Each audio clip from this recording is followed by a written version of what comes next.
motivados entonces por la primera exposición que nos abordó el tema de la descolonización de la filosofía. Ahora tenemos una mesa que en primer lugar va a hablar Gianfranco Casuso. Los presento a los tres de una vez. Es una mesa interdisciplinaria, interesante, que comienza entonces con Gianfranco Casuso, que va a tener una exposición con el tema La dimensión epistémica del reconocimiento, un acercamiento inferencialista expresivista. Gianfranco, colega de la universidad, es profesor principal e investigador del Departamento Académico de Humanidades, doctor en Filosofía por la Universidad de Frankfurt, con una tesis sobre democracia deliberativa y exclusión bajo la dirección de Axel Honneth y Rainer Forst, y ha sido investigador invitado en el Cluster of Excellence Reformation of Normative Orders de la Universidad de Frankfurt y en la Humboldt-Universität de Berlín. Actualmente, Gianfranco es coordinador del Grupo de Investigación sobre Teoría Crítica de la PUC.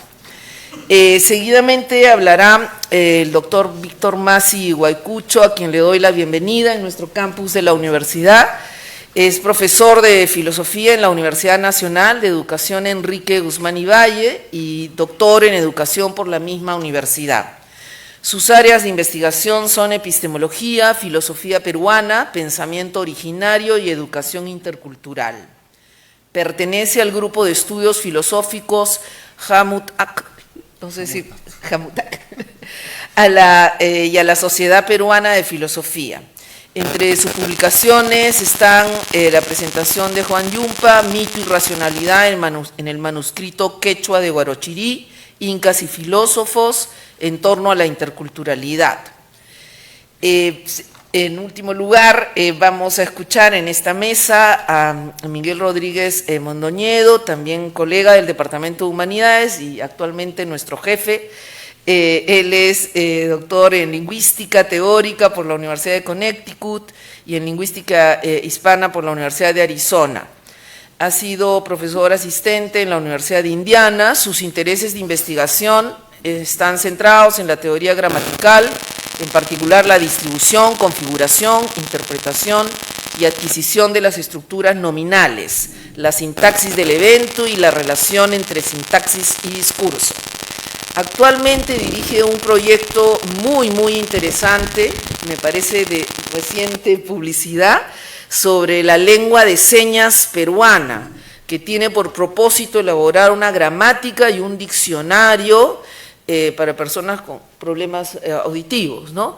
Ha sido coeditor invitado de la revista Lingua en el número especial sobre Universal Grammar y and Language Contact in the Andes. Actualmente es jefe de, bueno, ya lo dije, nuestro jefe del departamento. Bienvenidos a los tres y comenzamos entonces contigo, Gianfranco. Bien, muchas gracias Cecilia por la presentación y a Pablo Quintanilla por esta gentil invitación, así como a los demás organizadores del evento y del proyecto en el cual se enmarca. Voy a comenzar directamente con mi presentación. Es conocida la tesis de Althusser acerca de los potenciales efectos nocivos del reconocimiento social para la autorrealización y el desarrollo de la autonomía. Para él, el reconocimiento sería un dispositivo que condiciona el pensamiento y la conducta de los individuos de acuerdo a lo que la sociedad espera que hagan y sean. Esto generaría un sentimiento de complacencia, que sin embargo puede ocultar diversas formas de opresión, de explotación o de exclusión por parte de un sistema al que le conviene crear y reproducir individuos conformes con el rol que se les atribuye. En la filosofía social actual, esta mirada pesimista de las relaciones de reconocimiento ha ido evolucionando hacia el planteamiento de un problema mucho más complejo e interesante. Lejos del rol netamente ideológico que Althusser confiere al reconocimiento, no es poco frecuente hallar en este concepto una cierta ambivalencia que revela una tensión entre su función socio-reproductiva y su rol en la realización individual. A este respecto podemos mencionar casos ampliamente conocidos como el del ama de casa, que se deleita al ser admirada por realizar el trabajo doméstico con dedicación y exclusividad, o como el del trabajador, que aumenta su autoestima y satisfacción personal al ser considerado por su empresa como un colaborador entregado, creativo y proactivo. En ambos casos, pareciera que las relaciones de reconocimiento resaltan y recompensan la realización de expectativas normativas preexistentes. En tal sentido, aquellas pueden ser útiles para una positiva autoafirmación de los individuos, pero simultáneamente pueden reproducir identidades y roles sociales, de género, de clase, culturales, raciales o de cualquier otro tipo. Podemos decir que desde esta perspectiva no habría aparentemente nada en el acto mismo de reconocer que permita distinguir a priori entre ambas dimensiones.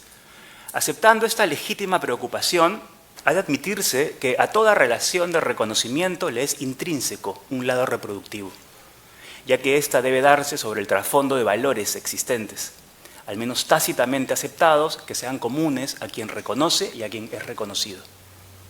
La pregunta clave no es entonces si puede haber relaciones de reconocimiento sin un propósito socio-reproductivo.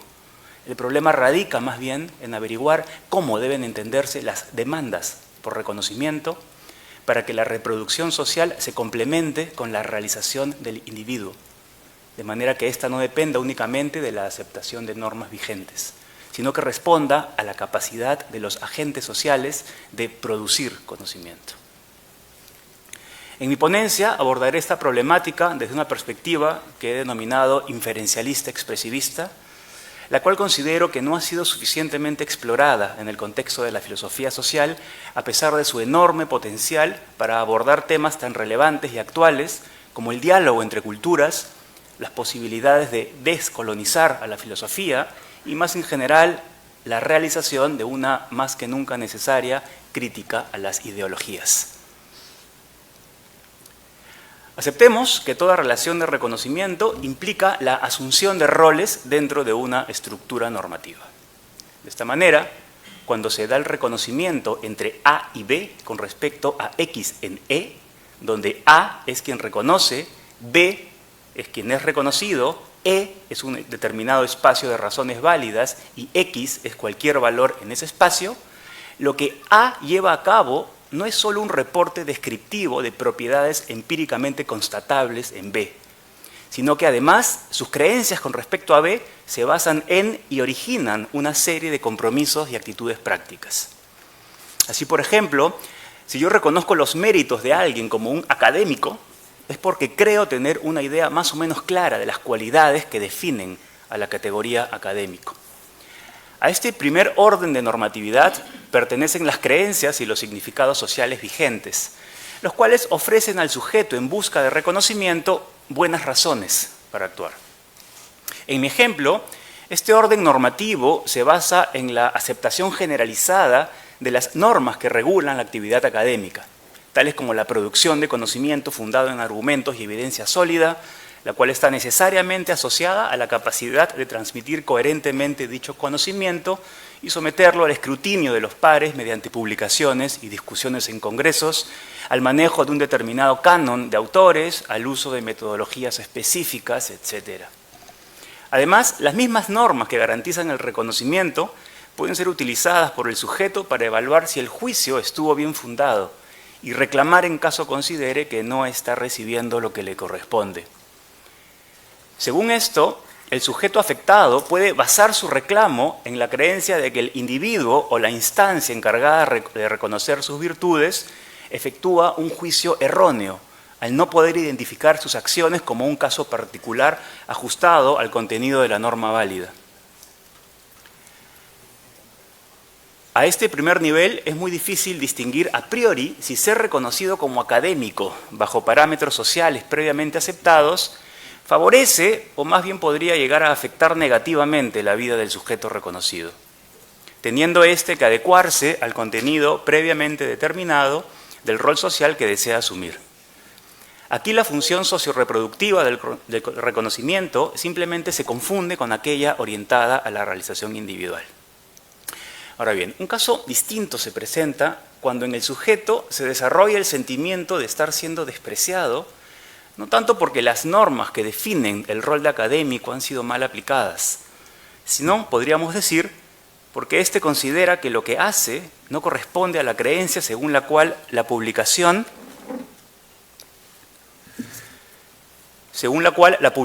en revistas indizadas, la participación en congresos masivos organizados por asociaciones que funcionan como verdaderas corporaciones o el uso exclusivo de autores canónicos son prioritarias.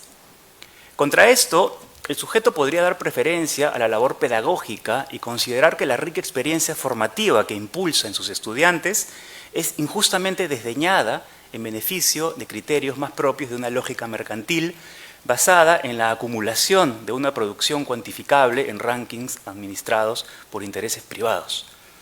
En ese segundo caso, el reclamo todavía se manifiesta como una reacción derivada de la conciencia de un trato social injusto, pero ya no por un defecto en la facultad judicativa del agente evaluador, sino por alguna deficiencia en el patrón evaluativo, al ser inadecuado para la obtención de reconocimiento en relación a experiencias que no calzan con los patrones existentes.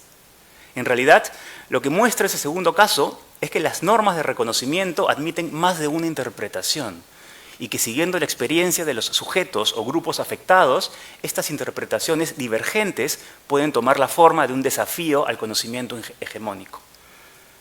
De este modo, como bien ha señalado Axel Honneth, al comportamiento crítico le es consustancial la exigencia epistémica de reinterpretación. Podemos observar que en general la crítica a la falta de reconocimiento revela una dimensión más profunda cuando lo que está en juego es ser reconocido de acuerdo a una comprensión lo más completa posible de lo que significa ser alguien en la sociedad. Es cierto que hay afectados que podrían darse por satisfechos al ser asimilados a una categoría configurada por valores existentes. Pero lo relevante para la filosofía social es que la crítica conlleva una función transformadora, que suele recaer en aquellos para los que tales parámetros resultan insuficientes o contraproducentes por obstaculizar sus posibilidades de realización. De este modo, mientras que en el primer caso se da por descontada la identificación de la función socio-reproductiva con la realización individual, en el segundo caso puede suponerse que la reproducción social, bajo ciertas circunstancias, sí puede jugar en contra de la realización de la persona al dejar de lado experiencias a favor de cuya inclusión se presume que hay buenas razones. Resumiendo lo dicho, puede observarse que en relación a un primer orden de normatividad, los sujetos pueden llevar a cabo al menos dos tipos de reclamos por reconocimiento. Cuando B acusa a A de ser un mal jugador, por no realizar las inferencias correctas en el espacio de las razones compartido. Y cuando B cuestiona la configuración del espacio de las razones basado en su propio juicio y en sus propias experiencias. Ahora, el problema con este segundo tipo de crítica es que las voces de quienes la encarnan suelen ser ignoradas al buscar articular y transmitir su descontento y generar espacios que les den cabida. Lo que surge entonces es una forma de desprecio distinta, de segundo orden, relativa al rol como agente competente para reconfigurar las normas que regulan cualquier rol social asumido. Esta tensión permite distinguir dos dimensiones intrínsecamente conectadas: la de las normas de reconocimiento basadas en valores aceptados y la de las normas que permiten a los sujetos en busca de reconocimiento tomar parte en la creación y transformación de las primeras como condición necesaria de su realización. De este modo podríamos considerar un tercer tipo de reclamo, que se da cuando B cuestiona la configuración del espacio de las razones porque al bloquear sus capacidades de transformación social limita también sus posibilidades de realización. Este segundo orden de normatividad está asociado a la exigencia de ser escuchado y tomado en cuenta en relación a cualquier norma de reconocimiento que se haya vuelto problemática. Por su función en la producción de nuevo conocimiento, este orden es ciertamente epistémico. Podemos decir además que es trascendental en un sentido kantiano, en la medida en que indaga por las condiciones de posibilidad de la creación de normas de primer orden, aquellas que solemos encontrar dadas estructurando nuestras propias formas de vida, pero que son susceptibles de ser transformadas. Voy a llamar a estos tres modos de reaccionar ante la experiencia de falta de reconocimiento, respectivamente, estrategia conservadora, estrategia no inferencial y estrategia inferencialista expresivista. ya que la estrategia conservadora no contiene elementos suficientes para ser considerada como parte de una crítica social, a continuación quiero explicar la relación entre la estrategia no inferencial y la estrategia inferencialista expresivista, siendo esta última la que sirve mejor para garantizar el rol epistémico de los afectados y trascender la dimensión de las normas existentes. Para esto me basaré en la aproximación fenomenológica de Hegel y en la también hegeliana doctrina del concepto, principalmente en lo relativo a la escisión que da lugar al juicio y a la inferencia como condición del surgimiento de la autoconciencia crítica. En sentido hegeliano, inmediatez caracteriza a un tipo de certeza que asume irreflexivamente que el saber propio y la realidad son una y la misma cosa. Es un saber inmediato en el sentido de que no existe mediación entre ambos lados de la experiencia del mundo. El mundo es ya lo que aparece. La observación o la costumbre que nos hacen adscribir de manera inseparable ciertas propiedades a determinados nombres son formas habituales de adquirir este tipo de certezas, como en el caso de la comprensión dada de académico. A este respecto, Robert Brandom recuerda que lo inmediato tiene, tanto para Hegel como para Kant, la apariencia de lo no inferencial o de lo no conceptual. Con esto no se quiere decir que el conocimiento sea posible sin conceptos, sino que para haber conocimiento verdadero, el vínculo necesario que mantiene unidos a S y a P, a un sujeto con un predicado, debe haber sido demostrado.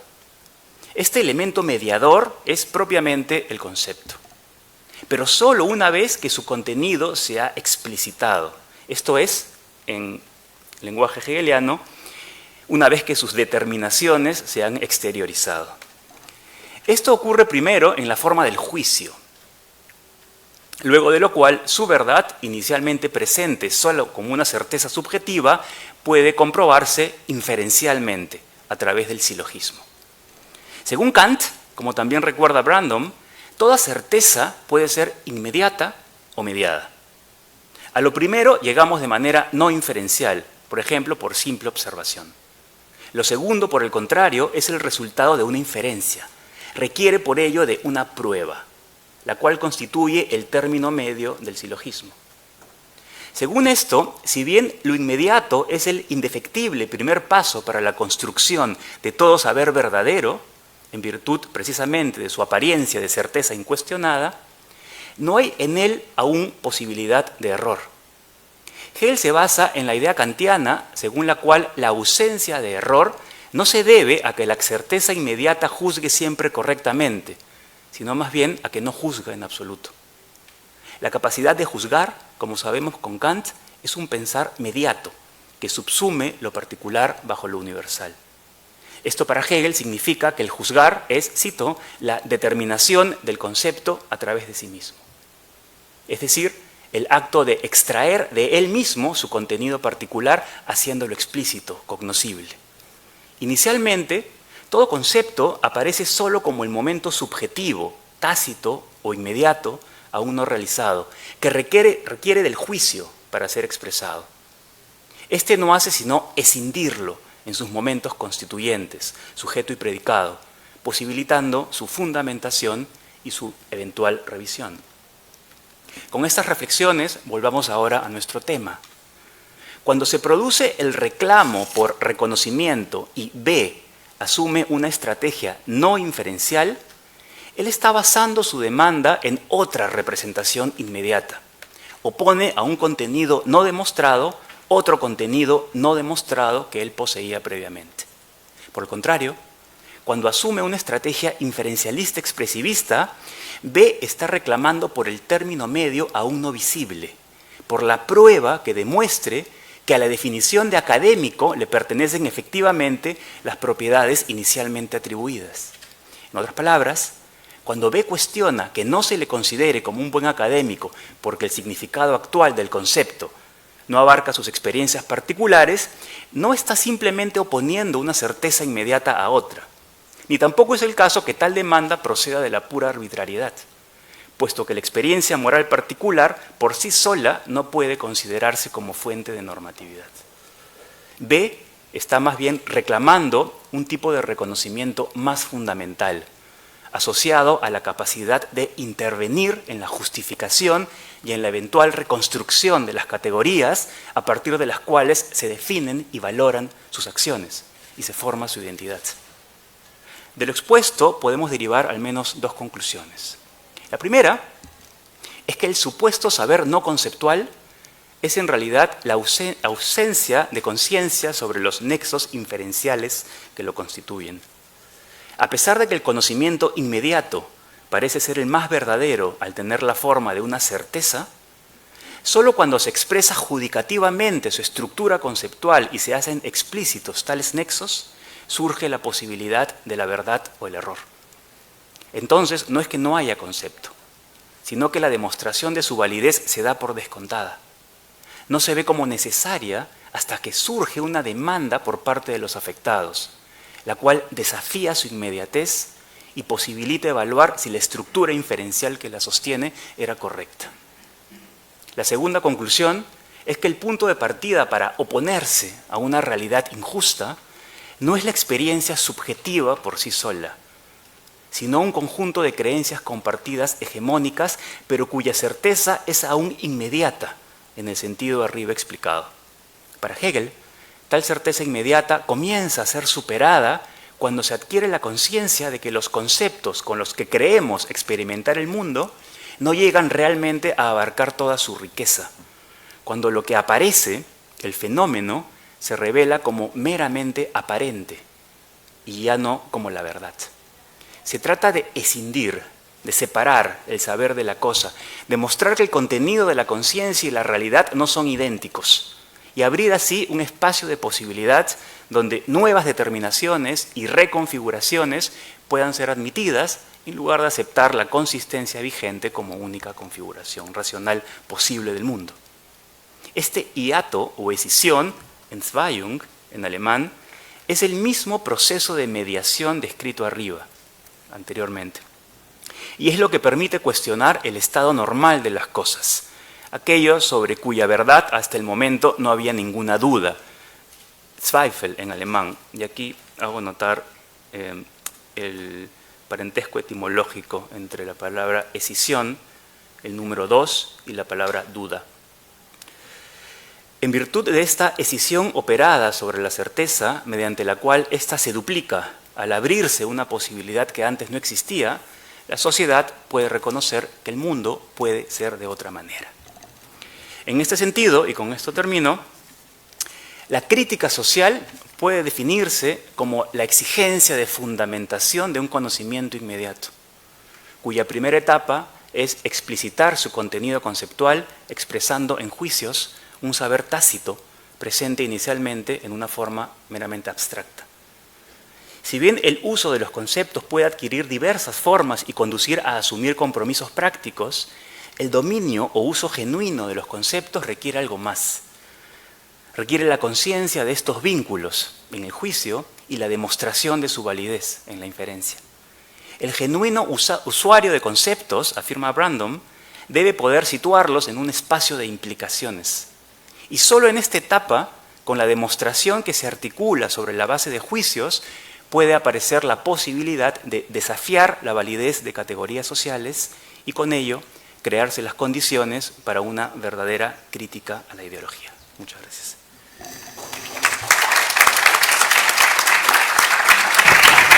Muchas gracias, Gianfranco. Ahora vamos a escuchar al profesor Víctor Masi con una exposición Yachay, Jamutay y Checa en el manuscrito de Huarochirí. Perdón por la mala pronunciación. Gracias, Cecilia. Muy buenas tardes. Quiero agradecer la invitación que me ha cruzado Pablo Quintanilla y el equipo organizador de este magno evento, a mis colegas docentes de la Universidad Católica. Es un gusto verlos nuevamente, ¿no? Y también a nuestros invitados internacionales. Bueno, estoy sorprendido por la primera conferencia.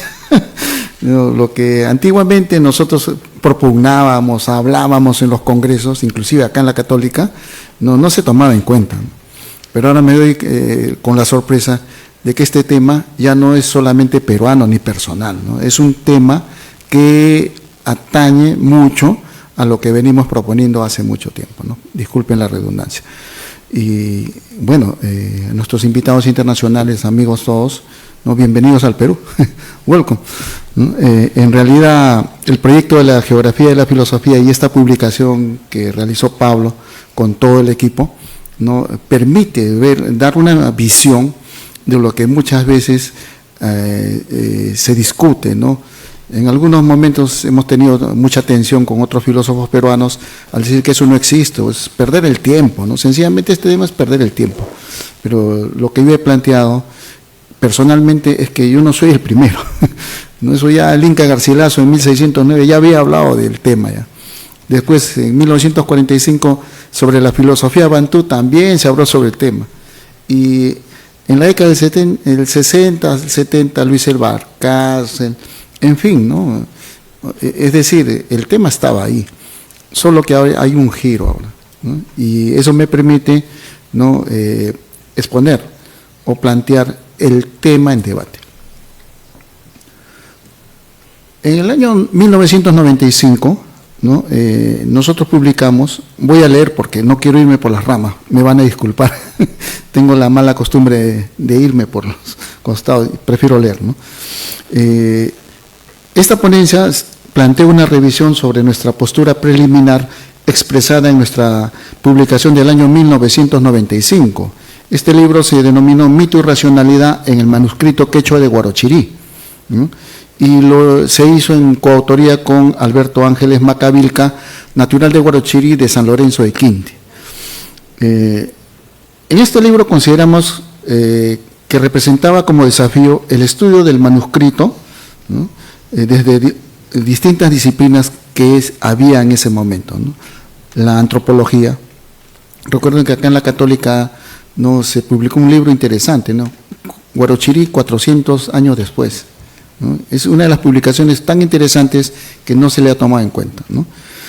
También de la etnohistoria, ¿no? Hay libros ahora, actualmente, que hablan mucho de Guarochirí desde la arqueología, desde los estudios culturales, en fin.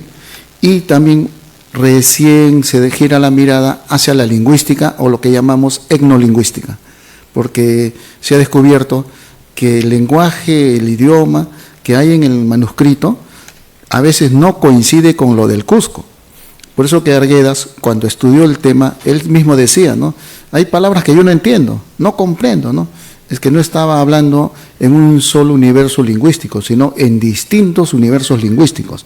Entonces, en este libro nos habíamos interrogado con Alberto Ángeles si existe un sistema de unidades reflexivas que puedan compararse a la filosofía europea, ¿no? Si este manuscrito tiene alguna similitud con el pensamiento de su época, ¿no? El siglo XVI, ¿no?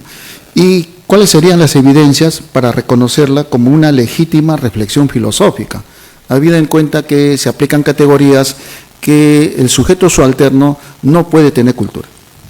Basado en esas dos premisas, ¿no? Recurrimos en este libro a conceptos y teorías externas, o sea, aplicamos mito, aplicamos racionalidad, ¿no? Entonces, quizás hemos obviado lo original, lo que emerge del texto original y lo que es peculiar, es decir, ¿qué cosa aporta como pensamiento reflexivo situado? Si este manuscrito da pautas o genera ideas que pueden compararse con el universo filosófico del siglo XVI. Entonces nosotros opinamos que el enfoque más adecuado en ese tiempo era la modalidad mito-racionalidad. Y creíamos que bajo esa alternativa podíamos darle un estudio al manuscrito de Guarochirí. Pero evidentemente las fronteras narrativas borran ese tipo de dualidad. En el manuscrito de Guarochirí pueden haber distintos tipos de enfoques en un solo acto narrativo. Y eso nos llamó la atención, pero en ese momento este libro cumplía su función, ¿no? Es decir, a pesar que tuvimos insuficiencia en los estudios etnolingüísticos, al manuscrito de Guarochirí recién se le está estudiando desde el punto de vista lingüístico, ¿no? O desde el punto de vista del análisis lógico-lenguaje. No ha habido otros enfoques. Y lo curioso es que la filosofía analítica cerró los ojos frente a la evidencia de un documento original, ¿no? Y también, ¿no? Las ideas originarias que han emergido tienen categorizaciones distintas al modelo europeo. Entonces, nosotros en ese tiempo nos subordinamos a las traducciones que habían en ese instante. La más famosa, la de José María Arguedas. Después la de Gerald Taylor, en 2 versiones, ¿no? Y sin embargo, nosotros no pudimos esclarecer o definir muchos conceptos propios de nuestro pensamiento reflexivo. Y hasta el día de hoy se sigue discutiendo si esos conceptos son legítimos o no son legítimos. Eso nos llevó a los enfoques contemporáneos, cómo se ve el manuscrito de Huarochirí, ¿no? Es decir, la revisión nos permitió situar ahora los enfoques contemporáneos, ¿no?, sobre su estudio.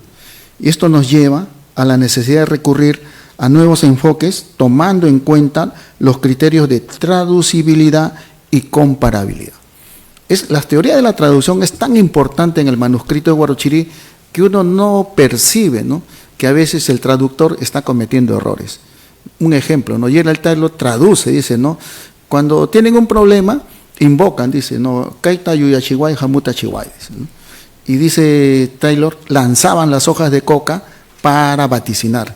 Pero eso es una traducción incorrecta. Los que hemos participado siempre en la lectura, en el ritual de la hoja de coca, no se lanza la hoja de coca, se organiza en quintos. Y los quintos, cada hoja tiene que ser completa, íntegra, no puede estar partida, nada de eso. Entonces, por ejemplo, ¿qué pasa con Taylor? Taylor no conocía el ritual, ¿no? El ritual, cuando uno lo hace, es diferente a lo que traduce Taylor. Y ese es un problema cultural, ¿no? Porque para él, lanzar la hoja significa echarla, pero acá no ese es el ritual, es organizar, ¿no? Y se da a las huacas más importantes, a las montañas más importantes del lugar. Entonces, ahí, por ejemplo, la teoría de la traducción requiere una revisión y la comparación. Hay palabras en el manuscrito quechua en español, ventura, milagrocta, blancopia, en fin, y eso requiere una comparación. Ahora bien, pero estas ideas son para nosotros como horizontes para interpretarlas, ¿no?, para situar la emergencia de nociones e ideas muy peculiares. A esta peculiaridad alguna vez Claudio Levi-Strauss la denominó heteróclito o heteróclita, pero nosotros la llamamos peculiar porque no coincide con el universo reflexivo europeo. Hay mucha distancia, ¿no? Entonces, cuando planteamos estas teorías, siempre vamos a tener, por ejemplo, los esquemas de Humboldt o de Dilthey, es decir, verlo como una cosmovisión. ¿Funciona? Sí. ¿Pero es lo único? No. O como Mircea Eliade o Claudio Levi-Strauss, ¿no?, la similitud entre el mito y el simbolismo.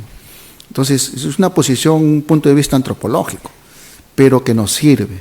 No se puede desechar, nos sirve. ¿Pero es lo único que hay? No, hay más. Entonces, estamos partiendo de una perspectiva eurocéntrica. Yo no quiero decir con esta palabra que se rechace la cultura occidental europea, ¿no? Esa es una mala interpretación sobre nuestra postura. Lo que estamos diciendo es, está muy bien que Europa tenga su filosofía, todo esto, pero acá también hay un tipo distinto o parecido que podemos valorar.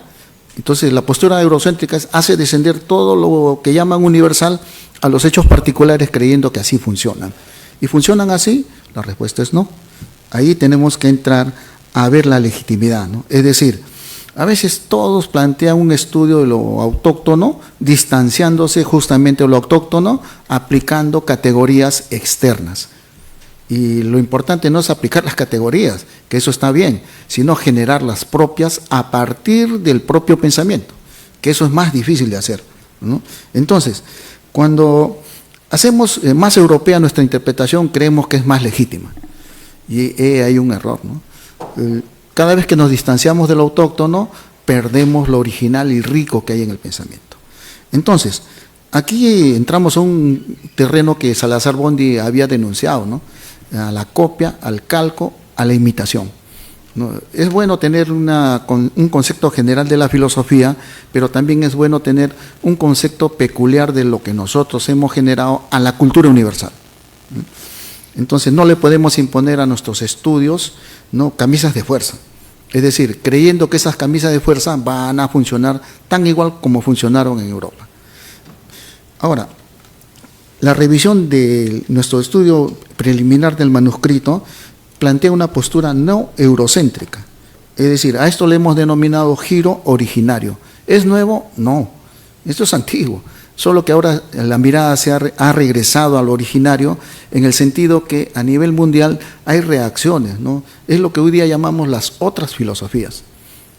En el sentido restrictivo, la filosofía es europea, es griega, eso nadie lo niega. Pero en el sentido amplio, podríamos decir que hay una sola filosofía, porque yo recuerdo en el curso de Historia Universal que llevaba, Filosofía Universal o Historia Universal, era Francia, Inglaterra, Alemania. ¿Y qué pasó con China? ¿Qué pasó con la India? ¿Qué pasó con Centroamérica, los africanos? Eso no existía. Y ese sentido, por ejemplo, es lo que nosotros criticamos. Al hablar de universalidad no se puede hablar solo de una hegemonía, ¿no? De un centro y los demás son periferias. Entonces, lo que hemos planteado es la emergencia de unidades reflexivas originarias nuestras. Hay reflexión propia nuestra. Entonces, esa reflexión es genuina en el sentido de que no tiene influencia exterior. Nuestra cultura es la que tiene menos influencia externa de otras culturas. O sea, tiene un sentido propio. Entonces, para interpretarlo y traducirlo, no siempre, ¿no?, hay la necesidad de entender lo originario desde la propia raíz, ¿no?, de nuestro idioma. Eso lo entendió así Arguedas y lo entendió Taylor también así al estudiar el manuscrito de Guarochirí. Hay palabras que no tienen traducción, o hay palabras que la traducción es difícil de establecer. Eso no nos hace diferentes, sino es necesario atender todo el contexto de la reflexión. Entonces, nosotros proponemos, ¿no?, que dentro de estas perspectivas se atienda, ¿no?, esa tensión que hay entre el discurso colonial y el discurso originario. Son dos contextos que van a colisionar en el siglo XVI. Y en el siglo XVI hay que ver la perspectiva etnolingüística. Es decir, el manuscrito de Guarochirí no tiene lo que muchos conocen como quechua. Tiene la presencia en un espacio de otros idiomas que no son del lugar. No podríamos decir que el jácaru es un idioma tan antiguo, pero que no pertenece a Guarochirí, sino a Yauyos. Y la invasión Yauyos hacia la parte de Guarochirí, a la parte norte, trajo no solamente la cultura, sino también el idioma. He ahí la dificultad, ¿no? O también el aymara, que Julio C. Tello recogió en la parte norte de Guarochirí, en el río Santa Eulalia. Hay topónimos en aymara. Y eso es lo curioso, ¿no? ¿Cómo pueden subsistir topónimos que no son del lugar? Es porque hay presencia externa. O también del puquina. Cuando llegaron los incas, también trajeron el puquina. Y algunos toponímicos son puquina. Ni siquiera es chinchaysimi, ¿no? Lo que sí hay, ¿no?, siguiendo la tesis de Torero, es que hay un idioma, pues el chinchaysimi, que se originó en la cordillera de Guayguas y que se difundió hacia el sur, ¿no? Entonces, en base al primer registro léxico de Guarochirí, ¿no?, que hizo el religioso Domingo de Santo Tomás, en 1560 se conoce el primer lexicón sobre el idioma del Perú. A eso le llamó lengua general, pero como ustedes sabrán, no hay una lengua general. En el Tercer Concilio Limense se creó una lengua general, porque la lengua general es, en España cuando tuvieron que sacar a los árabes, a los moros, ¿no?, la cultura de los andaluces quedó en España y muchas palabras árabes han quedado en el léxico español. Azúcar, por ejemplo, ¿no? Eso no tiene nada que ver con el léxico que había en España, ¿no?, en Castilla. Entonces, ¿no? Entonces, por ejemplo, todo lo que nosotros vemos o estudiamos es un estudio de diversidad, no es un estudio homogéneo. Entonces, cuando atendemos el manuscrito, tenemos que ver la diversidad. Entonces tenemos que aplicar filtros semánticos. Hay que reconstruir. No hay que dar la idea de que eso ya está hecho. Hay que reconstruir las raíces de dónde provienen los conceptos o las palabras. Entonces eso, por ejemplo, nos da una idea, ¿no?, acerca también de lo que Pablo ha destacado, los sufijos evidenciales. No le habían hecho mucho caso a esto. Inclusive los lingüistas, Torero no le hizo caso.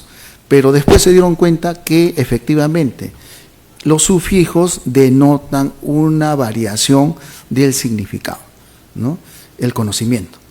Entonces, esto, por ejemplo, nos lleva, ¿no?, a también a ver los espacios. Es decir, dentro de la... Ay, ya, gracias. Dentro de todo esto, por ejemplo, la perspectiva etnolingüística nos permite definir los conceptos que se van a utilizar, sobre todo los reflexivos. Si no atendemos a los conceptos reflexivos, no vamos a saber qué significan en el contexto de su tiempo. Solamente los vamos a modernizar creyendo que así funcionan. Esta relación, por ejemplo, de cada espacio, cada huaca, tiene, ¿no?, un espacio reflexivo. A veces no le hemos tomado atención porque creemos que es como la religión europea.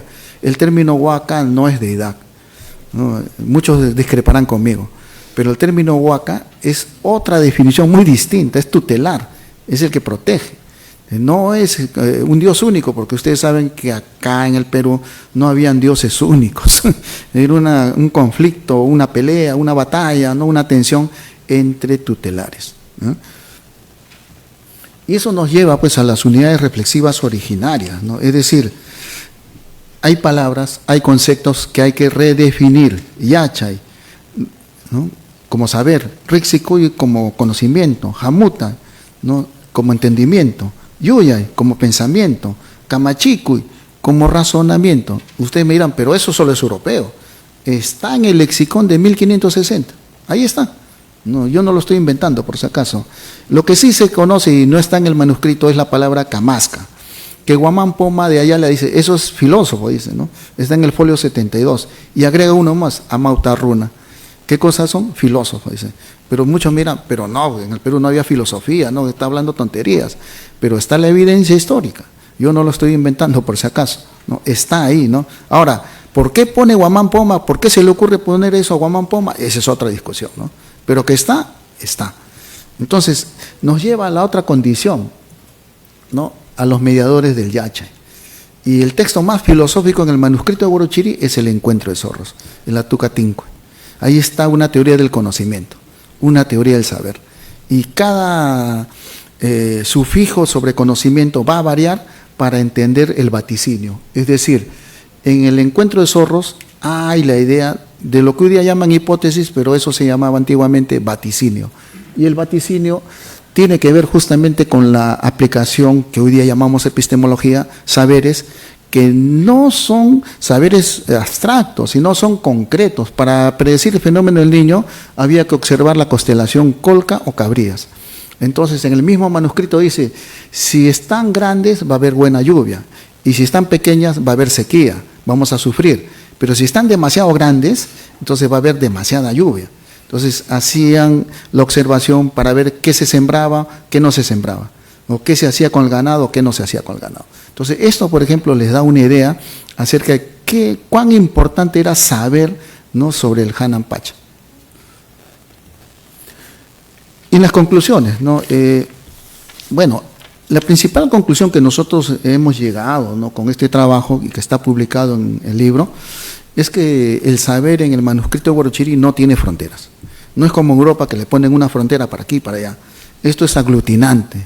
En un solo contexto narrativo hay distintos aspectos de la realidad o de la Pacha que se incorporan como un conocimiento o un saber, ¿no? Eso es esencialmente lo que proponemos con el estudio del manuscrito de Huarochirí. Gracias.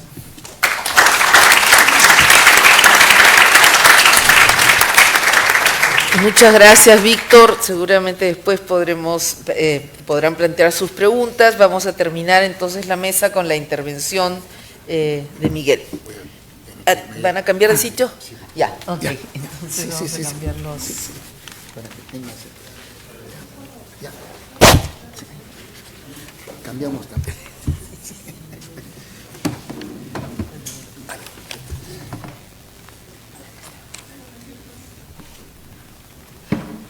Está bien, ¿no?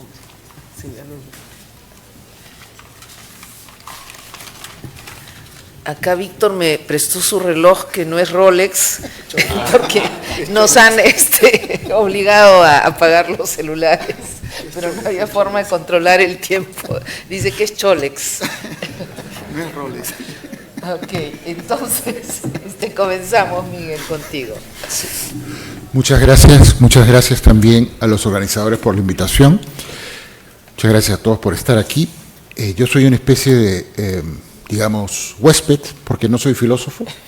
Estoy en un congreso de filosofía gracias a mi buen amigo Pablo Quintanilla, que siempre me invita a este tipo de lides. Entonces, espero que me excusen de cualquier, digamos, desliz terminológico, quizá. Excesos. Excesos, sí. Mi propósito aquí es también un poquito, quizá atrevido, ¿no? Y es poner en cuestión quizá un par de conceptos que están relacionados con los temas que nos convocan acá y en general con la relación entre lenguaje, lengua y realidad. Voy a ser directo desde el primer momento, ¿no? La afirmación de que las lenguas no existen, de repente a alguno de ustedes les suena exótica o fuera de lugar, pero en verdad existe una amplia tradición en diversas corrientes de la disciplina lingüística, tanto formales como sociolingüísticas, de acuerdo con las cuales las lenguas son inventos.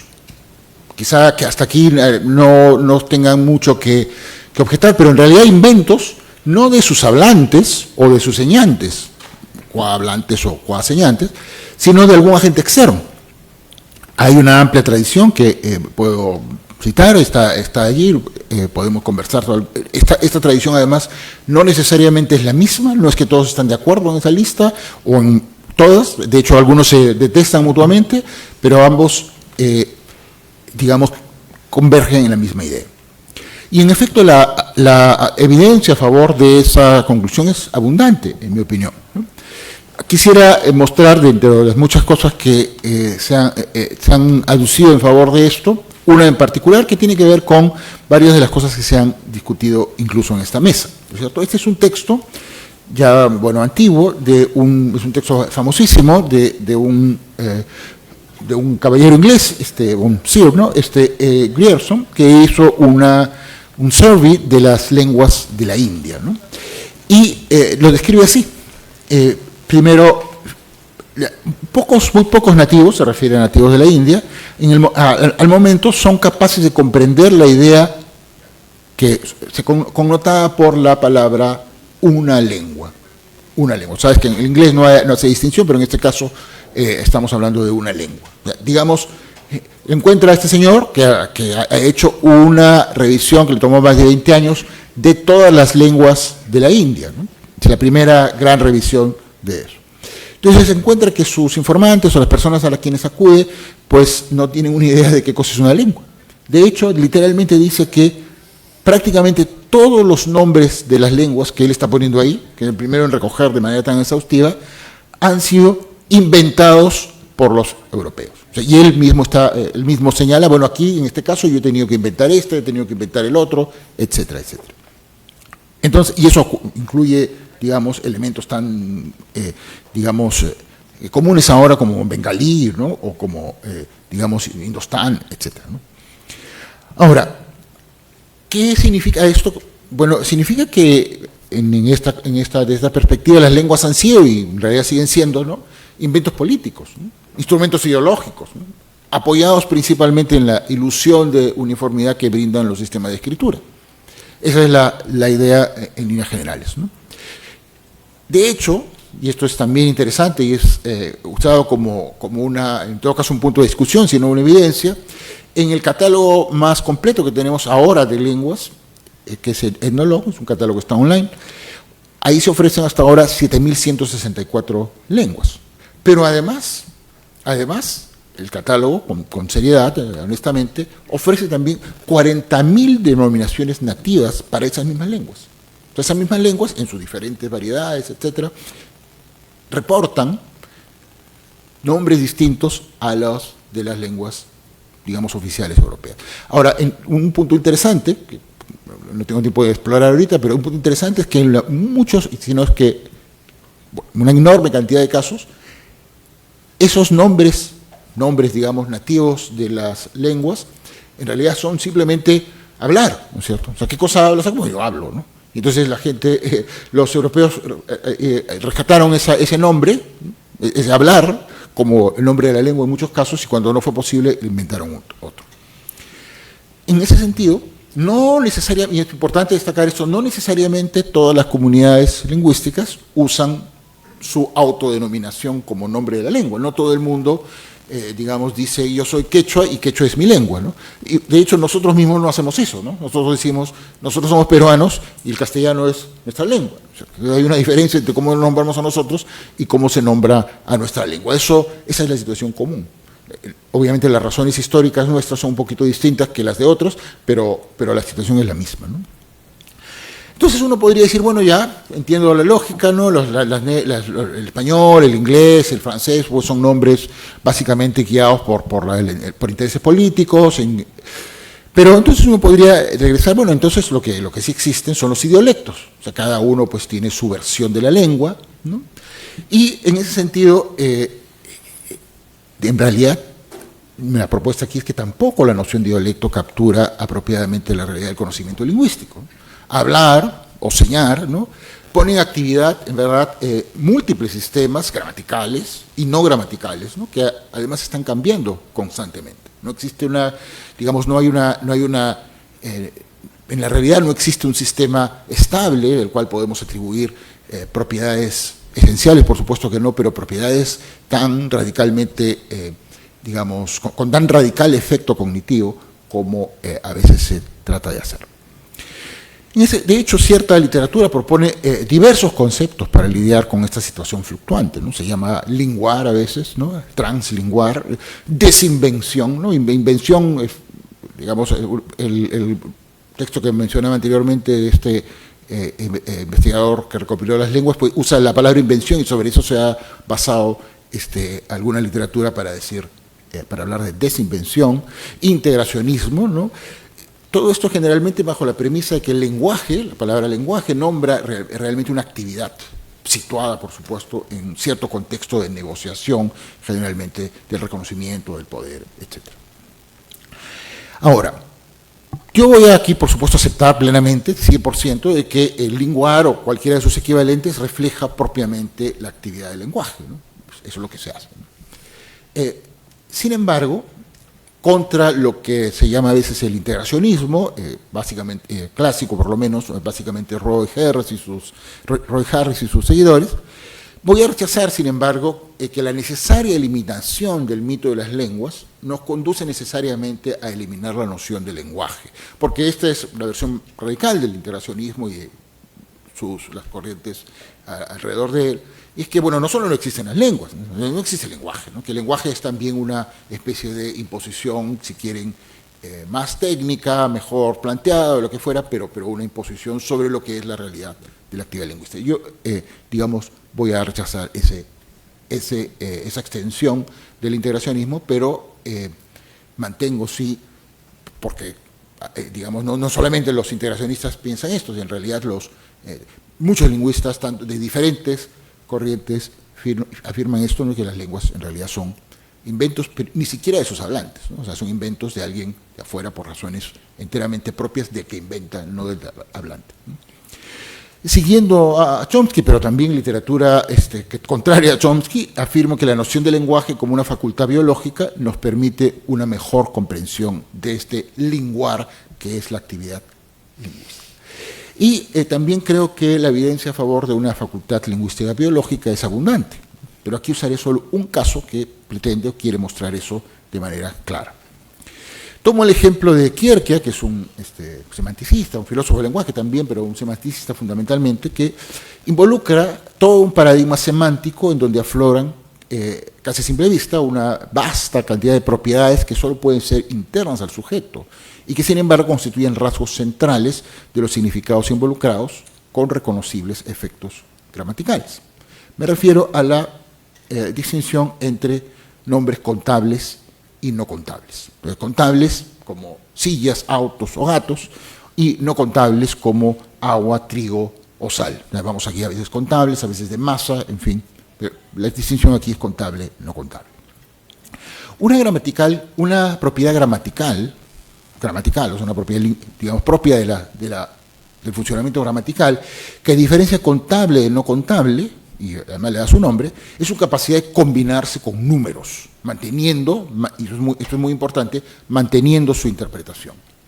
podemos decir 3 gatos, 2 autos, 4 sillas, y en cada caso podemos estar contando tokens. Aquí estamos hablando de los contables cuentan tokens. Pero no podemos decir 3 aguas, 2 harinas y 4 azúcares, a menos, por supuesto, que contemos types y no tokens. Entonces, cuando enumeramos nombres no contables, estamos en realidad contando types. Pero cuando enumeramos nombres contables, podemos enumerar tokens. Es tentador decir que esta diferencia semántica se origina en alguna propiedad de los objetos comprometidos, porque uno podría observar diferencias entre el tipo de objetos contable y el no contable. Prácticamente los gatos pues, son elementos discretos, un gato, otro gato, y el agua puede entenderse como no discreta, ¿no es cierto? Sin embargo, no tenemos que ir tan rápido a esa conclusión, ¿no? La diferencia entre contable y no contable corresponde de alguna manera a una diferencia, si aceptamos, ¿no es cierto? Si aceptamos que la diferencia entre contable y no contable corresponde a una diferencia que está allá afuera, o sea, una diferencia entre los objetos referidos, hay varios problemas. En primer lugar, ocurre que los nombres de objetos abstractos también se distinguen en la dimensión contable y no contable. Es decir, virtud es contable, podemos tener 3 virtudes, pero generosidad es no contable, no encontramos 3 generosidades. Creencia es contable, 3 creencias, pero no conocimiento, no tenemos 3 conocimientos. Orgullo es no contable, pero prejuicio es contable. Que la pregunta aquí es, por supuesto, ¿qué puede haber en el mundo que haga que virtud sea contable y, en cambio, prejuicio no lo sea? Eso en primer lugar. En segundo lugar, hay nombres contables que señalan objetos muy parecidos a otros objetos señalados por nombres no contables. Trigo es no contable, no hay 3 trigos, pero frejol es contable, sí, 3 frejoles. ¿Cómo es que un grano de trigo es más o menos discreto que un frejol? En tercer lugar, yo puedo referirme a los mismos exactos objetos tanto con un nombre contable como con un nombre no contable. Puedo decir mi calzado, no contable, mis zapatos, contable, y ambos son coexistenciales. Es claro que cualquier cosa que esté allá afuera no es responsable de la diferencia semántica entre lo contable y lo no contable. Adicionalmente, lo que es contable en una lengua no necesariamente lo es en la otra. En inglés, rice es no contable. 3 rices no significa 3 granitos de arroz. Pero 3 arroces en español sí. Arroz es contable en español. En español podemos decir me corté el cabello, pero en italiano es necesario decir me corté los cabellos. Es obvio que ni el arroz inglés ni los cabellos italianos son más o menos discretos que los castellanos. Uno podría estar tentado a usar este último hecho como evidencia para afirmar que el significado es la solución a la necesidad de coordinar acciones complejas con otros sujetos, es decir, fruto de la convención. Después de todo, es claro que hay convencionalidad debido a que las lenguas clasifican de manera diferente lo que cuenta como contable y como no contable. Sin embargo, la pregunta es, ¿por qué tendría que existir esta diferencia en primer lugar? ¿Por qué las lenguas se toman tanto trabajo para distinguir entre nombres contables y no contables? Obviamente no desaparecería la especie si no lo hiciéramos, ¿no? Es más, hay lenguas como el chino que tienen un sistema de clasificadores nominales que son obligatorios. Cada vez que el nombre se acompaña con un numeral, son obligatorios cada vez que el nombre se acompaña con un numeral. En el chino todos los nombres, digamos, pueden ser entendidos como no contables y hay que modificarlos gramaticalmente para convertirlos en contables. ¿Por qué tantas molestias? Un ejemplo en el chino, un ejemplo es el chino, pero combinado con numerales, ¿no es cierto? Aquí 3 árboles, ¿no es cierto? 3 árbol requiere este numeral en particular. Y si tuviéramos otros tipos de nominales, requieren otros clasificadores. Peor aún, en todas las lenguas, un nombre no contable se puede convertir en contable y viceversa, con el apropiado tipo de modificadores, ¿no? No podemos contar 3 sales, ¿no es cierto?, excepto como types, pero sí 3 granos de sal. Podemos comer gatos, ¿no?, contable, pero también comer gato, como no contable. De hecho, compré 3 pollos, eso es contable, compré pollo, es no contable, compré 3 tipos de pollo, regresa pollo a ser contable. Es un mecanismo de ida y vuelta en relación con lo contable y lo no contable. No esperaríamos un procedimiento tan refinado y tan constante de distinción si la comunicación, la convención y sus derivados fueran la única fuerza detrás de esta diferencia. ¿Cuál es entonces el origen? Pues postula, con la hipótesis que se postula aquí como origen de la distinción entre contable y no contable. Bueno, podemos hallar una respuesta más satisfactoria si abandonamos el dogma fisicalista de que excluye a priori lo mental como parte de la naturaleza. Y en su lugar dejamos que sean los procedimientos regulares de la ciencia los que deciden qué es naturaleza y qué es no, y qué no lo es. La diferencia entre contable y no contable se puede capturar con un procedimiento algebraico formal que predice todas sus propiedades. Un semirretículo superior libre, el cual, a partir de unos elementos atómicos, nos da todos los posibles conjuntos que se pueden formar con ellos. La diferencia entre lo contable y lo no contable reside en la manera en que se pueden referir a los puntos del semirretículo, independientemente de cuáles sean los objetos de la realidad que se combine. Supongamos que tenemos estos átomos que corresponden a zapato, digamos, en el universo del discurso. Zapato tiene 3 ítems A, B y C. O sea, hay 3 zapatos en el mundo, es todo lo que hay en el mundo. Entonces el semirretículo tendrá la siguiente configuración, ¿no es cierto? Tenemos ahí todos los conjuntos posibles de esos elementos primitivos. A, B y C son los elementos primitivos, ahí combinan, entonces pueden formar en un primer nivel, evidentemente pares, en un tercer nivel 3, ¿no es cierto? Un solo 3, en este caso un solo trío, porque solamente hay tres elementos en el universo. Entonces, si nosotros observamos, digamos, del lado izquierdo, digamos, arbitrariamente aquí es izquierdo-derecha, de un lado observamos, digamos, esto como no contable, tenemos calzado. Pero si observamos los tipos específicos de combinación, de unidad frente a combinación, tenemos contable porque tenemos singular frente a plural. Y de hecho tenemos contable literalmente porque en el primer más bajo tenemos 1, luego 2 y luego 3. Y si incluimos más elementos, habrá obviamente más combinaciones y podemos seguir 4, 5, etc. ¿Qué significa esto, no? Lo que esto quiere decir es que un nombre no contable no es otra cosa que una manera de referirse a objetos de modo independiente a cómo se combinan, sea como átomos o como combinaciones de átomos. Por eso un zapato es tan calzado como 1000 zapatos. En cambio, un nombre contable distingue los átomos de sus combinaciones. En el caso de calzado, no distinguimos los átomos de sus combinaciones. En el otro caso, distinguimos los átomos singulares de las combinaciones plurales. Es decir, la distinción semántica entre contable y no contable no surge de propiedades de los objetos, ni se produce como efecto de la conveniencia comunicativa o de las fuerzas sociales. La distinción semántica entre contable y no contable es un subproducto de las posibilidades de combinación de los átomos que distinguimos. ¿Dónde se generan estas posibilidades? Pues en la mente de los individuos, que no es menos real, ni menos física, ni menos natural que cualquier otro objeto o fuerza del universo, no menos natural que la gravedad o el electromagnetismo. Las diferencias semánticas, significado en general si se quiere, no es el resultado de imposiciones de la percepción o la convención sobre el individuo, son el resultado de imposiciones de la mente sobre la percepción y las prácticas sociales.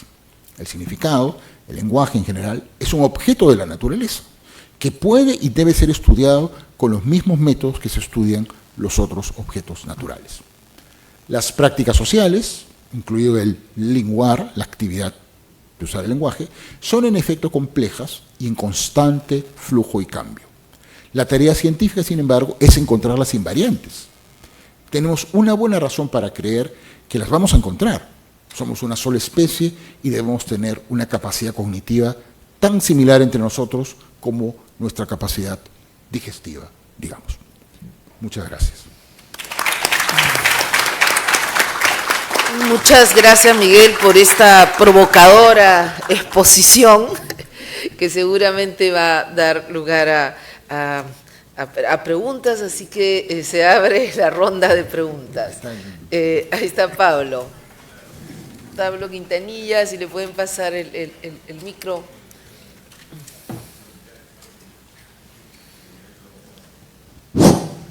Muchas gracias a los tres por sus interesantísimas exposiciones.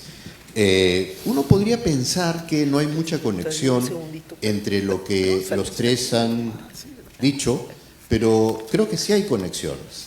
Entonces yo quisiera empezar haciéndole algunas preguntas a Miguel sobre temas que ya hemos discutido hasta el cansancio, pero me parecen importantes para luego mostrar conexiones con lo que ha dicho Gianfranco y Víctor. Lo primero es que yo, por supuesto, yo estoy de acuerdo con todo lo que ha dicho Miguel, excepto con su ontología, ¿no? Es decir, con la afirmación, las lenguas no existen. Porque obviamente eso conduce a que uno se pregunta qué es lo que estás entendiendo por existir, ¿no? Si uno tiene un concepto espaciotemporal de existencia, pues no existen las lenguas, pero tampoco existe el fútbol, tampoco existen los días feriados, tampoco existe muchas otras cosas de las cuales hablamos y que son parte de nuestra vida cotidiana. Entonces, yo diría, obviamente existe la facultad del lenguaje, yo en eso soy tan chomskiano como tú, pero creo que también existen las lenguas como prácticas sociales compartidas. Gianfranco tiene una mirada inferencialista que tiene una fuerte influencia pragmatista, entonces yo sospecho que él estaría de acuerdo en que las prácticas sociales son tan parte de la realidad como los objetos físicos o como un órgano mental como el lenguaje, por ejemplo, ¿no? Entonces, yo estoy de acuerdo contigo en que no hay fronteras claras entre las lenguas, y eso es algo que señaló, por ejemplo, Víctor, porque entre el Chinchay Simi, y la diversidad de quechuas, de tipos de quechua que hay, no hay pues fronteras claras, ¿no? También estoy de acuerdo contigo en que los glotónimos normalmente se imponen desde afuera. Los hablantes normalmente no le ponen nombre a su lengua, pero eso no significa que no existan las lenguas. Y dijiste una cosa que en realidad me parece que aclara el problema. Tú afirmaste las lenguas son inventos, pero si son inventos y ya se inventaron, entonces existen, ¿no? Porque cuando algo es un invento, ya se inventó, ya existe. Bueno, ahora, yo creo que la razón por la que muchos chomskianos insisten en que lo que existe es el lenguaje y no las lenguas es para indicar que el objeto de estudio de la lingüística es la facultad del lenguaje y no la lengua. Y ahí yo discrepo porque me parece bastante razonable que muchos lingüistas, psicolingüistas, psicólogos experimentales, filósofos del lenguaje tengan como objeto de estudio el lenguaje.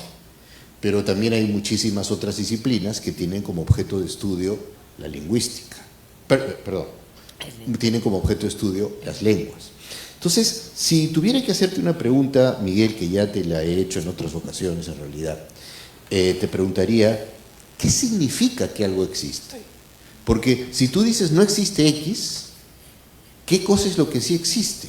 O sea, ¿cuál es tu ontología? ¿Y por qué te parece importante decir que no existen las lenguas? A mí no me parece importante decir que no existen las lenguas, me parece falso decir que no existen las lenguas, ¿no? Sí existen, y son objeto de estudio, por ejemplo, de los sociolingüistas y también de los filósofos del lenguaje, ¿no? Entonces, esa sería mi pregunta, y de alguna manera he tratado de enlazar lo que han dicho los tres para que se vea una cierta integración en la mesa, ¿no? ¿Qué es lo que existe y qué significa que algo exista? No, gracias, Pablo. Efectivamente, esto hemos conversado mucho y con otros colegas también. Quería empezar diciendo esta idea que es peculiar en todo caso, que merece atención, ¿no? Y es que si yo invento algo, entonces existe, ¿no?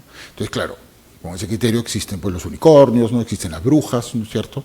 Existen, en fin, lo que se me ocurre. Si esa es nuestra, como dice nuestra ontología, bueno, trivialmente existen las lenguas, ¿no es cierto? Ahora, regresaría a, quizás sea ilustrativo, hablar de, por ejemplo, las brujas, ¿no es cierto? Entonces uno podría preguntarse, ¿existen las brujas, no? Hay un dicho gallego, ¿no? que dice algo así, bueno, yo no creo en las brujas, pero de haberlas haylas, ¿no? Yo no creo en las brujas, de haberlas hay. Sí, bueno, en gallegos hay haylas, pero sí, Pero yo no creo en las brujas, pero sí las hay, ¿no? Digamos, creo que ilustra un poco lo que, digamos, de lo que se trata, ¿no? Es decir, en efecto, pensemos las brujas, ¿no es cierto? Las brujas, bueno, uno podría, creo que yo podría decir, en el mismo sentido que digo que no existen las lenguas, que no existen las brujas. Sin embargo, han quemado un montón de brujas durante la historia, ¿no es cierto? Entonces, ¿eran esas personas brujas o no eran brujas? Hay un sentido claro en el que no, porque aquello porque no tenían ninguna de sus características, excepto que las nombraron brujas. Entonces, la pregunta es, ¿cómo algo que no existe, como brujas, puede ser quemado? ¿Cómo, incluso peor, ¿no? Podemos estudiar las brujas, hay expertos en brujas, y no necesariamente, uno no necesita creer en las brujas para estudiar las brujas. Entonces, digamos, que haya gente que estudie las lenguas no es una garantía de que existan las lenguas, en principio. Es perfectamente posible estudiar las lenguas, porque lo que estamos estudiando ahí es, por supuesto, aquello que las personas llaman lengua. Y para eso necesitamos una serie de criterios que nos definan cómo es que esas creencias están organizadas. Eso es perfectamente válido, pero ahí lo que estamos estudiando son las creencias de la gente acerca de esta actividad lingüística. Eso es lo que estamos estudiando. Ahora, en relación con por qué es necesario insistir en eso, bueno, me parece que es importante insistir, y yo también estoy dispuesto a admitir que no existen las lenguas, es una afirmación pues provocadora, fundamentalmente, que lo que busca es pues que exploremos, pues justamente que tratemos de probar que es falsa, ¿no es cierto? Esa es la idea. No he visto yo, digamos, un camino hacia lo cual pues, que estemos muy cerca de probar que las lenguas realmente son algo diferente de las brujas. Si lo que decimos es que son como las brujas, bueno, eso es exactamente lo que quiero decir. Pero ¿por qué insistir en eso? Bueno, porque la práctica de insistir en la existencia de las lenguas es una práctica, en primer lugar, bastante moderna. Es una práctica esencialmente colonialista. Esencialmente consiste en que, digamos, el que viene a ver replantea el conocimiento que existe, de eso hemos hablado aquí, y lo replantea en sus propios términos, ¿no es cierto? Entonces, claro, uno puede decir, pues, ¿cuál es el problema? Pero el problema es que cuando pasamos, digamos, a una perspectiva transformadora, digamos, cuando queremos observar el mundo para hacerlo mejor, digamos, ¿no? Cuando queremos estudiar el mundo para hacerlo mejor en alguna dimensión, se traba, y en la perspectiva, por supuesto, lingüística, se traba, queda uno atrapado, a veces sin darse cuenta, en este tipo de conceptos, ¿no? Y entonces se producen, por ejemplo, discusiones que son tremendamente agotadoras y cansinas y terribles respecto de, por ejemplo, si el quechua, por poner un ejemplo, ¿no? El quechua del Cusco es la lengua originaria del quechua, ¿no? Todo ese tipo de discusiones que han agotado digamos, el esfuerzo de funcionarios y lingüistas por tener una práctica realmente transformadora que ayude a mejorar el mundo, digamos, no sirven de nada, no han servido de nada y son tremendamente improductivos y al final lo que hacen es entrampar la actividad transformadora. Y por otro lado, y para no hablar mucho ahora, no es verdad que los sociolingüistas estudian las lenguas. Hay que preguntarles a ellos, porque el de la literatura que he citado ahí, con excepción de Chomsky, todo el resto se proclama sociolingüista. O sea, los sociolingüistas más bien son los que nos han dicho con mucho énfasis que las lenguas no existen. Esa es una postulación sociolingüística mainstream, ¿no? Entonces habría que evaluar cuánto es que digamos, veamos de qué estamos hablando, ¿no?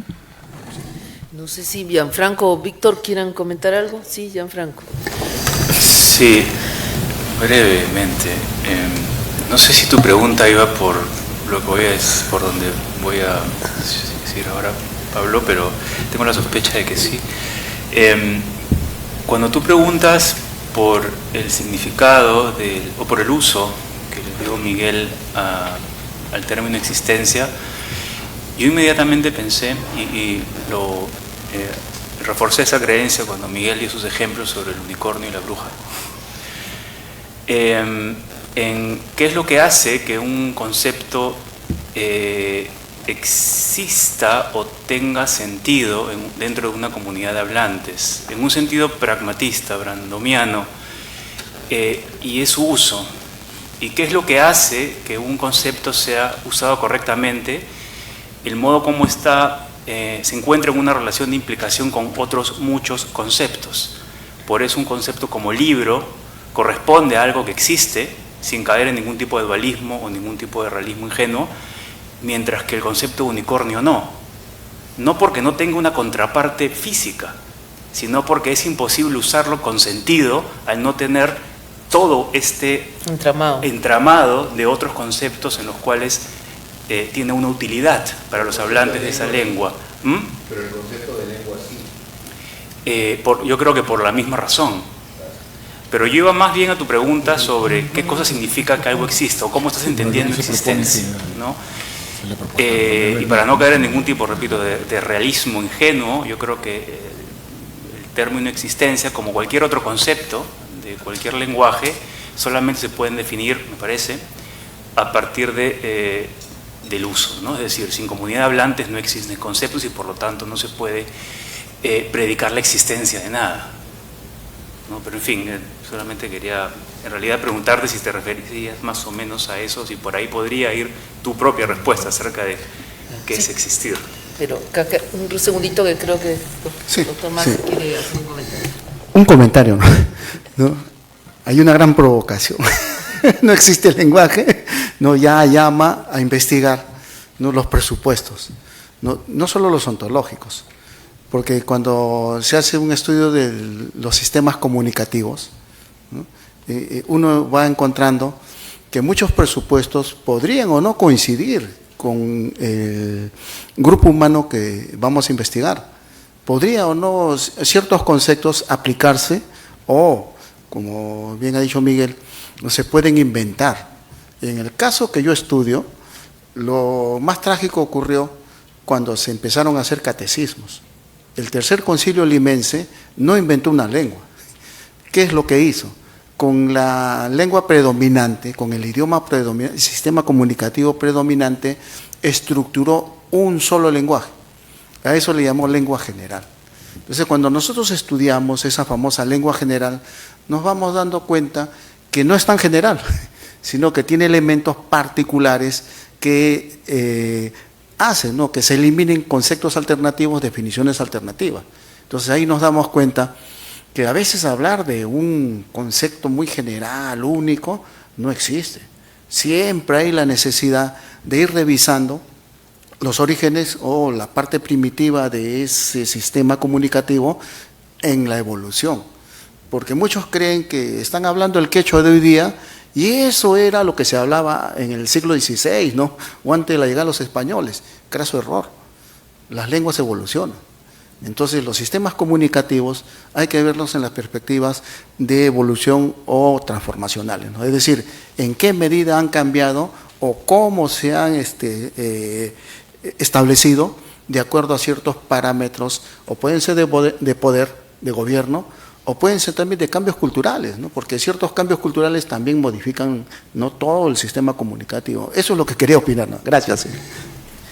A ver, ahí hay una pregunta. Sí, por favor. Sí, bueno, primero Cristian. muchas gracias a todos por la exposición. Mi pregunta es para el profesor Miguel Rodríguez.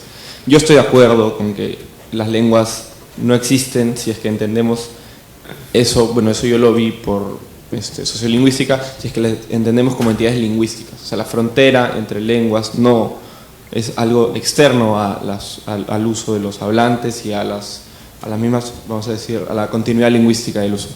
Yo estoy de acuerdo con eso, pero mi pregunta sería para usted, ¿cómo vería, teniendo eso en mente, la tesis de la influencia, por ejemplo, del sistema de evidenciales en la cognición?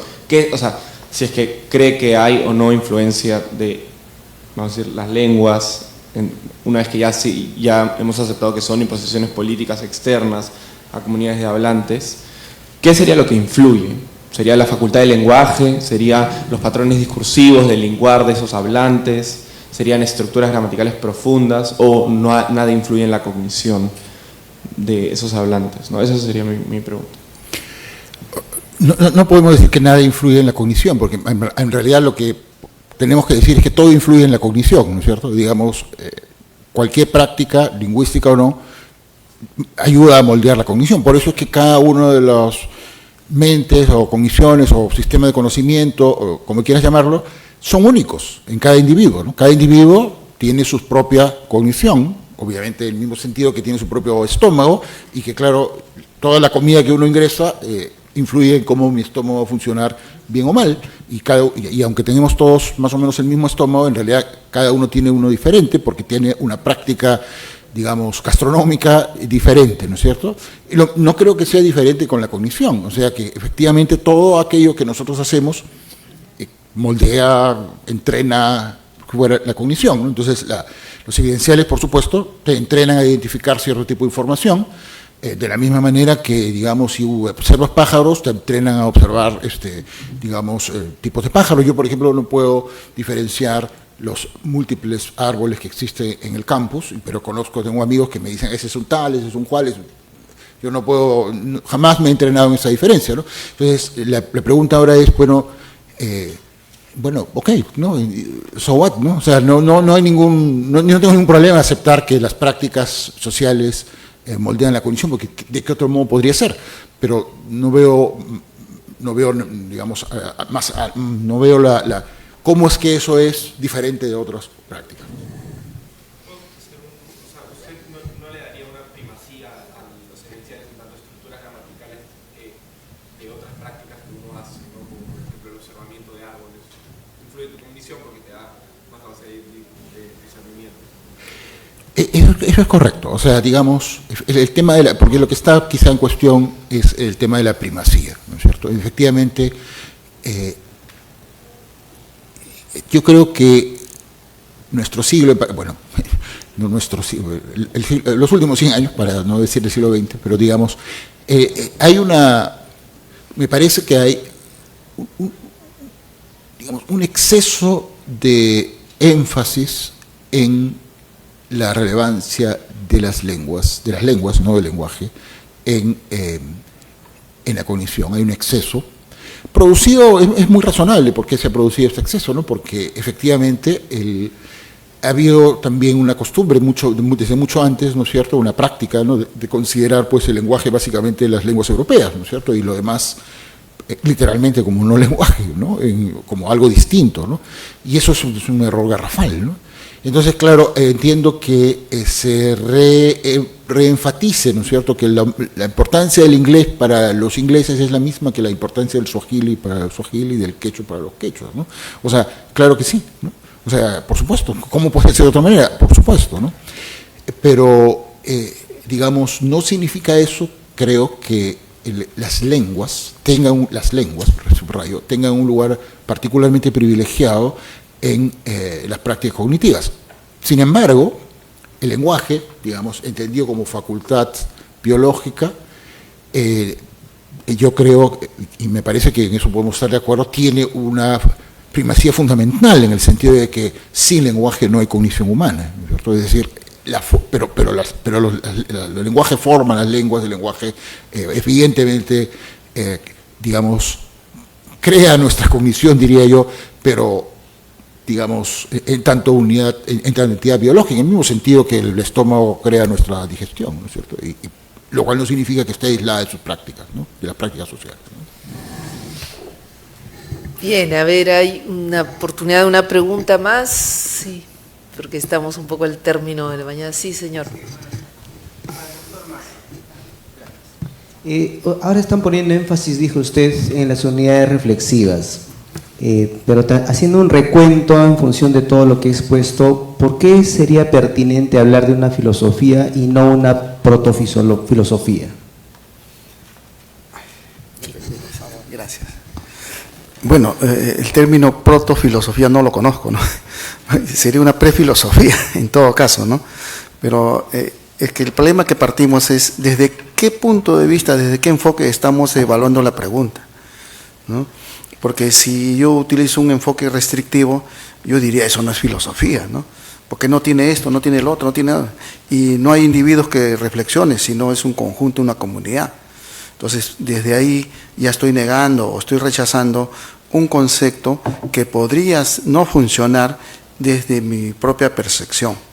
Pero si movemos el lugar del enfoque, si cambiamos de lugar y te pusieras en el lugar del que reflexiona desde su propia condición, ahí recién te darías cuenta que efectivamente hay presupuestos que pueden o no compararse con lo universal europeo, ¿no?, que llaman occidental. Entonces, desde esa perspectiva vas a descubrir que hay ideas, conceptos que propiamente se pueden catalogar como reflexivos. Y los contextos reflexivos van primero sobre el conocimiento, ¿no?, el proceso, por qué, qué genera, en fin. Y acá hay algo que nos dejó sorprendido a todos. En la exposición, cuando hablé del manuscrito de Borrochiri, hablé de los zorros. Y el diálogo de los zorros es un diálogo de conocimiento, de yachay. Pero ¿dónde se genera? ¿En la realidad? No, en el sueño. En lo que llaman lo onírico. Está soñando el personaje, ¿no?, y en el sueño se le está vaticinando, ¿no?, el problema, ¿no?, que tiene, ¿no?, a quien va a visitar Guatiacuri. Entonces, ahí te das cuenta que justamente la construcción cognitiva no parte de una realidad inmediata, ¿no?, sino parte de un proceso onírico, ¿no? Entonces, muscoy quiere decir también soñar, ¿no?, y puño, dormir. ¿Y cuál es la diferencia? ¿No es lo mismo? No, no es lo mismo. Ahí hay un proceso mucho más profundo para hacer una construcción cognitiva. Lo que nosotros llamamos un proceso cognitivo normal está basado justamente en la parte onírica. Y si uno revisa la literatura europea, lo que más se aproxima a este tema es Sigmund Freud, interpretación de los sueños. Y uno se pregunta, ¿de dónde sacó Freud estas ideas? O él las inventó, estudió los antecedentes, en fin. Claudio Levi-Strauss también hizo un estudio, ¿no?, pequeño sobre el Perú y hablaba, ¿no?, de los personajes deformes y lanzó una teoría, ¿no? Pero en realidad la teoría no encajaba por la perspectiva que él tenía. Es igual cuando nosotros nos preguntamos qué es lo propio nuestro que se puede catalogar como unidad reflexiva. Aquí viene el término yachay, que es tan potente para ver distintos contextos cognitivos partiendo de la propia realidad peculiar que tenemos. Y este contexto te deriva a otro, verdad. ¿Existe el concepto de verdad en el sistema cognitivo? Sí, checa. Y es más, en la construcción de muchas palabras hay los evidenciales, ¿no? Yo vi, ¿no?, o tú me contaste, ¿no?, yo no lo vi, pero sé que podría ser así. Entonces uno se va dando cuenta que esas construcciones cognitivas son más potentes si tú quitas el foco, ¿no?, desde donde estás evaluando tu pregunta. O sea, tenemos algún tipo de reflexión propia nuestra originaria y hay que buscarlo en los manuscritos, los primeros manuscritos que están justamente en nuestro idioma. Y ahí uno se empieza a dar cuenta que empiezan a emerger conceptos que antes creíamos que no existían. Entonces, en estos años que he estado investigando el manuscrito, descubrí que muchos conceptos se obvian porque no tienen una interpretación actual. No le podemos aplicar contextos teóricos actuales a ese tipo de significado. Entonces tenemos que reconstruir el significado, pero ya cambiando de la perspectiva. Ya no podemos decir, no, eso no es filosofía, sino esto es legítimo como una reflexión. Por ahí parte de la respuesta, ¿no? ¿Qué tan legítimo como reflexión puede ser un contexto donde tú tengas un análisis o una unidad de algún pensamiento sobre un tema que nosotros podemos proponer?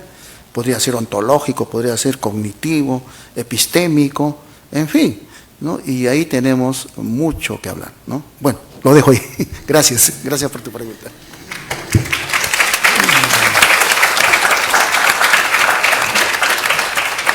Bueno, muchas gracias a los expositores, también a todos y cada uno de ustedes por habernos acompañado y los invitamos a continuar a las 3 de la tarde en las siguientes actividades del coloquio.